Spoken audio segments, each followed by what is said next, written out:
Selamat pagi pemirsa, apa kabar Anda di pagi hari ini? Senang sekali saya Graciela Taime dapat menjumpai Anda dalam Berita Papua. Sejumlah berita menarik dan teraktual telah berhasil dirangkum tim redaksi kami. Berikut 3 berita utamanya hari ini.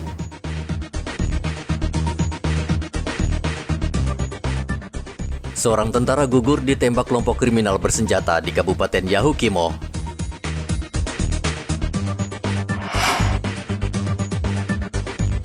Pemilik hak ulayat tanah adat di Merauke kembali memblokade jalan perikanan.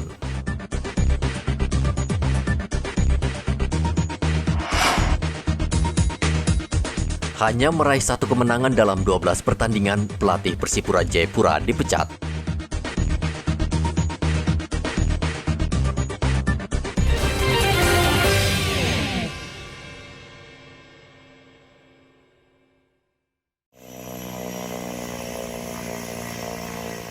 Dua korban penembakan kelompok bersenjata Sertu Ali Baskoro dan Kapten Arfiandi dievakuasi ke Jayapura pada Ahad kemarin setelah semalaman ditangani di RSUD DKI Kabupaten Yahukimo. Kedua korban itu diangkut pesawat perintis Sam Air ke Rumah Sakit Martin Inday di Jayapura. Pesawat tiba di Base Ops Lanut Silas Papare Jayapura dan kedua korban langsung dijemput ratusan tentara yang sudah menunggu sejak pagi. Dandim 1715 Yahukimo Letkol Christian Ireum mengatakan korban terluka pada perut dan tangan sehingga harus dirawat intensif di rumah sakit. Sehingga pada saat mereka mencari dan berada di warung tersebut, mereka tiba-tiba diserang oleh kelompok KKB tersebut. Sehingga Kapten Arfiandi dan Pos atau Dan Ramil Suruh-Suruh itu yang terkena bacokan di tangan kiri dan juga di perut, sementara salah satu anggota kami, Sertu Baskoro, yang mengalami penembakan di kepala hingga keluar di bagian belakang kepala.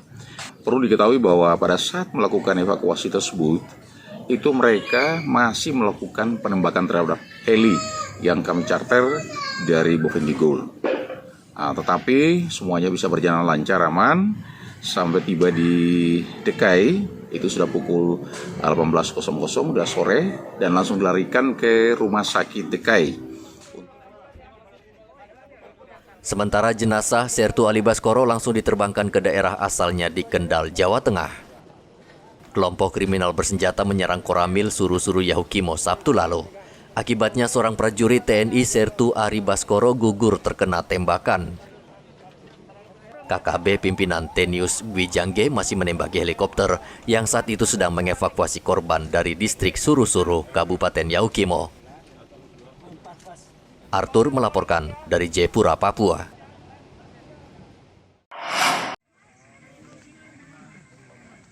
Warga pemilik hak ulayat tanah adat kembali memblokade jalan perikanan di Merauke Senin kemarin. Pekan lalu warga juga melakukan hal yang sama. Dan kali ini rupanya belum ada titik temu antara pemerintah daerah dan warga soal pembayaran ganti rugi. Sehingga warga kembali menutup jalan perikanan sehingga lalu lintas dari dan ke pelabuhan Merauke terganggu. Ya, saya kembali palang lagi karena selama ini tidak ada titik penyelesaian, janji di atas janji. Jadi sekarang saya palang, Bupati dengan Ketua DPR datang di sini bawa uang bayar di muka sahabat masyarakat ini. Pak, mereka lihat jelas. Jadi saya tidak akan buka jalan lagi. Ini saya tutup selama-lamanya. Toko saya pasti itu ada di pihak masyarakat. Jadi saya tidak bisa meremehkan hak-hak orang. Karena hak itu adalah tinggi dari segala macam hukum. Dan hak tidak ada diatur di dalam hukum manapun, pasal manapun. Hak itu ada di perorangan itu yang punya hak milik. Jadi kalau sekarang pemilik sudah begini ya, terpaksa. Harus bayar dorang kalau dong minta bayar. Tegas saja, dong tutup. Tidak ada, saya mau lihat orang kejar sama masyarakat di sini Pemalangan ini. Saya tidak terima. Blokade jalan ini disebabkan kekecewaan pemilik hak ulayat tanah adat yang mengklaim hingga kini belum menerima ganti rugi lahan dari Pemda. Sementara di atas tanah sudah dibangun kantor perikanan. Warga menuntut pemerintah membayar ganti rugi 11 miliar rupiah. Muhammad Ridwan melaporkan dari Merauke, Papua.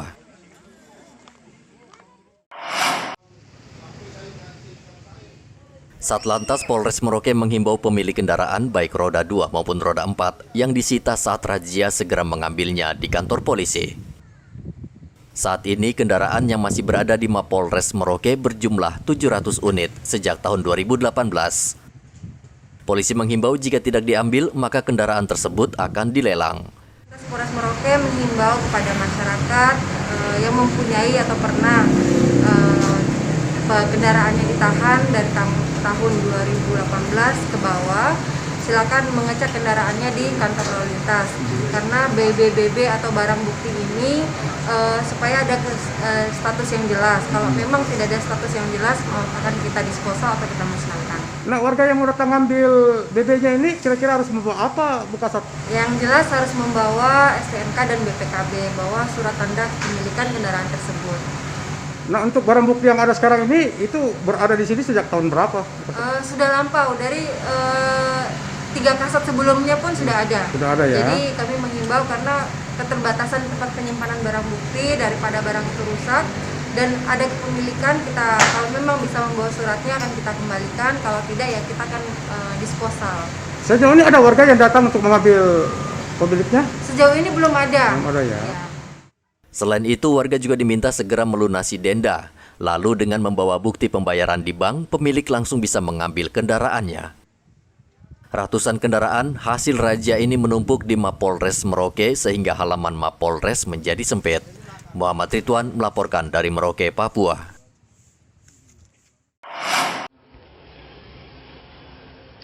Pelayanan pembuatan surat keterangan catatan kepolisian di Polsek Mimika baru kembali berjalan normal dengan prokes yang tetap diperketat setelah Pemda Mimika kembali menerapkan PPKM level 2. Sebelumnya, Polsek Mimika membatasi pelayanan pembuatan SKCK hingga 25% karena tingginya penularan COVID-19.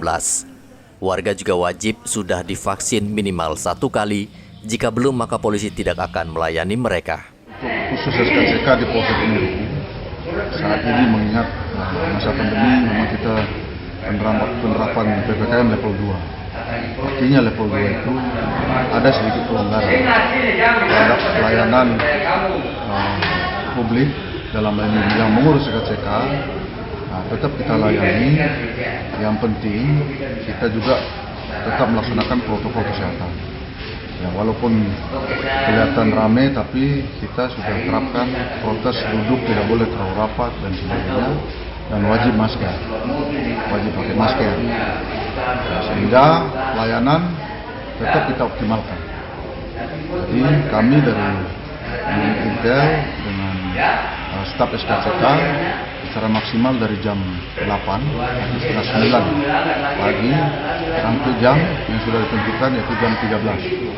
Terkait dengan pengurusan SKCK di masa pandemi ini, di perintah pimpinan, perintah lisan Pak Kapolres, wajib menyertakan kartu vaksin, minimal vaksin pertama. Kalau tidak ada kartu vaksin, maaf, kami tidak layani. Jadi tidak ada pelayanan untuk warga masyarakat yang belum melakukan vaksin. Jadi terlebih dahulu minimal vaksin pertama, baru kami layani. Ini perintah langsung lisan dari. Pelayanan SKCK di Polsek Mimika baru saat ini hanya melayani warga yang hendak melamar pekerjaan di perusahaan. Sementara untuk mengikuti tes CPNS diarahkan membuat surat di Mapolres. Dari Mimika, Papua, Igobat Momolin melaporkan.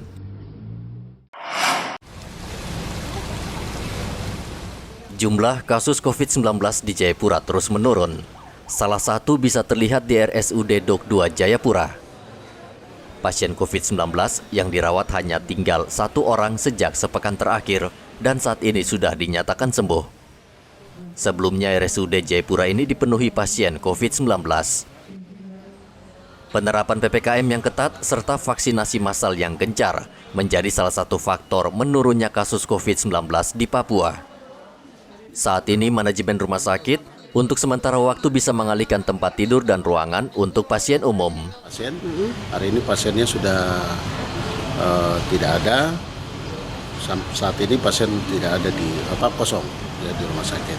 Sehingga kami sudah melakukan efisiensi tempat ruang untuk COVID kami sudah khususkan tersendiri yang lebih terminimalisir, ya, artinya secukupnya, sehingga yang kemarin terjadi ruang COVID yang cukup banyak, kami sudah mapping dia supaya ruangan-ruangan itu bisa kita gunakan untuk pelayanan pasien umum.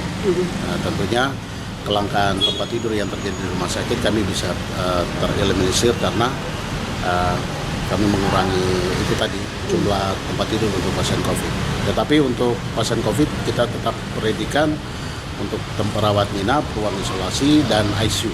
ICU untuk COVID sebagai rumah sakit rujukan COVID. Ya.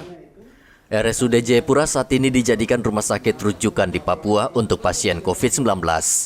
Oleh karena itu, rumah sakit ini tetap mempersiapkan ruang rawat inap dan ICU untuk mengantisipasi gelombang ketiga. Saat ini kasus COVID-19 di Papua berjumlah 97 orang, sementara pasien yang sembuh sejak pandemi 41.000 orang. Hendra melaporkan dari Jayapura, Papua. Suasana Natal sudah mulai terasa di Kabupaten Mimika. Berbagai pernak-pernik Natal terlihat marak di toko-toko. Pedagang saat ini mulai menjual pernak-pernik Natal seperti pohon dan hiasan Natal dengan harga bervariasi. Hiasan Natal ini didatangkan dari luar Papua seperti Surabaya dan daerah lainnya. Natal memang masih sebulan lagi, namun pedagang mulai memanfaatkan waktu untuk meraup rezeki. Rata-rata pedagang bisa mengantongi keuntungan hingga Rp600.000 per hari. Kalau yang 7 feet 1.200.000. Kalau yang 6 feet 850. Kalau yang 5 feet 650. Kalau 4 feet 450. Kalau yang begini 35. Yang 3 meter. Kalau yang ini 25. Yang lampu ini ada yang 50, ada yang 70, ada yang 100, yang musik 100. Yang 20 meter ini 200. Kalau yang begitu 50. Untungnya itu tidak bisa diprediksi, Pak. Kecuali kalau habis. Kadang pas kirimnya juga 2 kali. Dari Jakarta ke Surabaya ke Kendati belum terlalu ramai, warga di Mimika saat ini mulai mencari hiasan Natal. Biasanya di awal Desember, menjelang Natal, pohon terang sudah mulai menghiasi rumah-rumah di Mimika. Dari Mimika, Papua, Igobat Memolin melaporkan.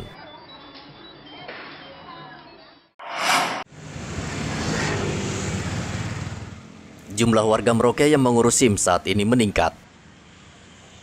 Ini bukan karena warga sadar pentingnya memiliki dokumen sah saat berkendara, namun salah satunya karena polisi gencar melakukan razia kendaraan akhir-akhir ini. Jumlah warga yang mengurus SIM meningkat 35% atau 50 hingga 60 orang setiap hari. Ini menunjukkan operasi Zebra efektif mendorong warga untuk tertib berlalu lintas. Selama ini banyak pengendara di Merauke tidak memiliki SIM dan ugal-ugalan mengemudikan kendaraannya. Operasi Zebra berlangsung dari tanggal 15 sampai tanggal 28 ini, kita melihat di pelayanan SIM terdapat peningkatan masyarakat kita yang membuat SIM, dalam artian bahwa masyarakat kita mulai menyadari pentingnya mempunyai surat-surat yang lengkap ketika berkendara. Nah, untuk setiap hari ada peningkatan seperti sejak berapa, Ibu? Informasi dari petugas SIM, jadi dari yang semula biasa 30, sekarang sudah meningkat sehari bisa 50. Itu mereka yang ngurus baru atau perpanjangan sekalian? Ya, itu sudah termasuk baru dan perpanjangan. Untuk golongan yang ngurus itu golongan umur berapa? Bukan yang mengurus yang jelas harus 17 ke atas. Kasat Lantas berharap pengendara semakin sadar untuk tertib berlalu lintas sehingga kecelakaan bisa ditekan seminimal mungkin. Muhammad Ridwan melaporkan dari Merauke, Papua. Manajemen Persipura memecat pelatih Jackson Tiago. Sebagai pengganti, manajemen menunjuk asisten pelatih Ridwan Bau sebagai pelatih sementara.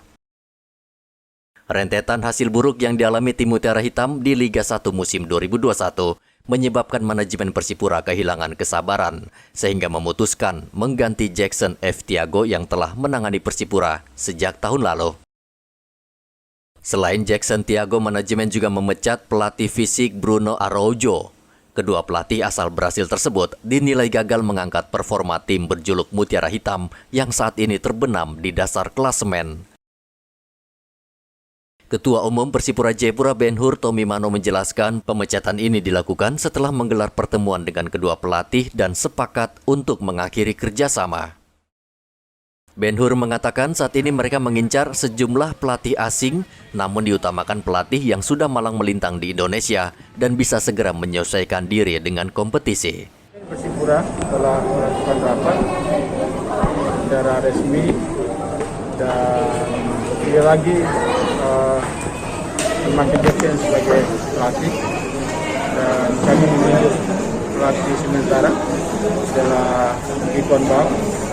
Sambil kami menunggu mencari pelatih yang baru, dan sudah ada, nanti kami akan umumkan pengganti pelatih supaya sisa pertandingan yang 5 dan putaran pertama dan 7 nanti kami harapkan Persipura ini tidak boleh papan bawah dan tidak boleh degradasi. Itulah harapan dari pemain, dan kami berusaha membenahi itu. Saya percaya dengan pemain muda yang punya skill dan bakat ini, dan kita dengan pelatih yang baru bisa mengangkat Persipura ini supaya tidak terdegradasi nanti di putaran berikut. Dan juga kami mengucapkan selamat kepada Jackson yang telah banyak membantu kami Persipura Jayapura dalam melatih anak kami. Dan dia menjadi tempat yang baru, dia sukses juga melatih tim yang baru nanti untuk mengangkat tim itu yang lebih baik. Suara kami.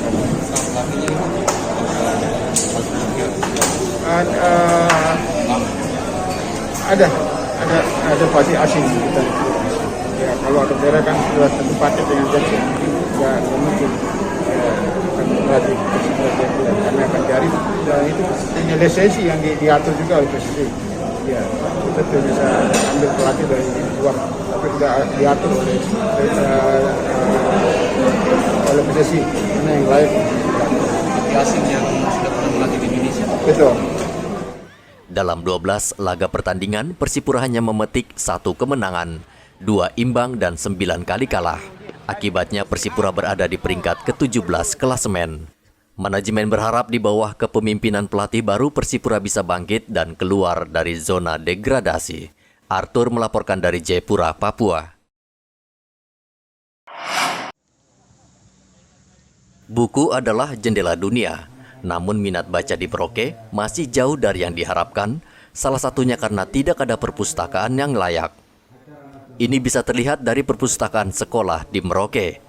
Bisa dikatakan saat ini tidak berfungsi sebagai ruang untuk mencari pengetahuan. Sekolah kerap mengalihfungsikan perpustakaan menjadi ruang belajar atau ruang kelas karena memang fasilitas ruangan tidak sebanding dengan jumlah murid. Di mana perpustakaan ini mempunyai nilai yang strategis, yaitu menjadi sumber ilmu pengetahuan, sumber kebudayaan, dan juga sekaligus sumber peradaban. Dan perpustakaan ini juga mendukung kebijakan Menteri Pendidikan, yaitu Merdeka dalam Belajar. Ya. Jadi selain pengetahuan yang mereka dapat di ruang belajar, ya, juga disediakan media, ya, media yaitu perpustakaan, agar mereka juga bisa mandiri di dalam memperoleh sumber pengetahuan. Namun kenyataannya bahwa setelah tadi disampaikan oleh para peserta bahwa kenapa perpustakaan sekolah ini kurang berjalan, ya, ada beberapa hal penyebabnya. Ya. Pertama yaitu keterbatasan itu ruang perpustakaan yang tidak tersedia. Ya. Sebenarnya ada perpustakaan yang sudah dibangun, tetapi karena ruang itu sudah dialihfungsikan untuk ruang belajar, atau juga kadang-kala juga ada beberapa sekolah itu ya untuk digunakan untuk rumah guru, ya. Akhirnya perpustakaan sekolah itu tidak berjalan. Menurut Mikhail, selain faktor ruang perpustakaan, jumlah buku juga terbatas, praktis minat siswa untuk membaca menurun. Dengan bimbingan teknis ini diharapkan bisa ditemukan solusi untuk meningkatkan perpustakaan dan buku di sekolah-sekolah. Muhammad Ridwan melaporkan dari Merauke, Papua.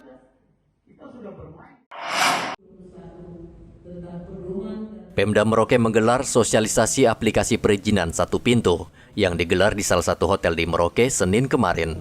Sosialisasi diikuti seluruh organisasi pemerintahan daerah atau OPD. Aplikasi yang diberi nama OSS ini memiliki 3 sistem yang terdiri dari perizinan usaha, pengawasan, dan pelayanan informasi. Aplikasi ini terintegrasi dengan pusat sehingga warga tidak perlu lagi mengurus dokumen kelengkapan perusahaan ke kantor dinas perizinan karena bisa dilakukan lewat daring. Kegiatan pada hari ini adalah memberikan wawasan dan pengetahuan kepada kita semua peserta terkait regulasi dan pengembangan aplikasi terbaru dalam penyelenggaraan pelayanan perizinan usaha.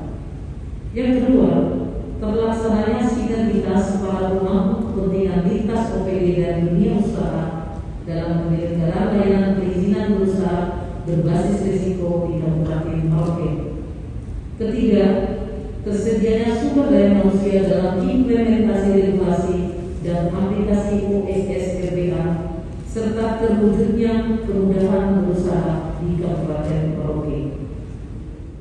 Selama ini banyak pengusaha mengeluh perizinan yang lambat dan terbelit-belit karena terbentur sistem birokrasi yang rumit. Dengan aplikasi OSS ini semua menjadi lebih mudah.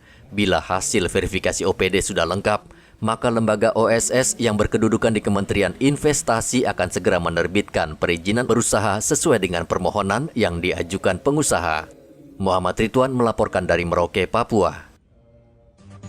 Pemirsa, informasi tadi sekaligus mengakhiri jumpa kita pada pagi hari ini.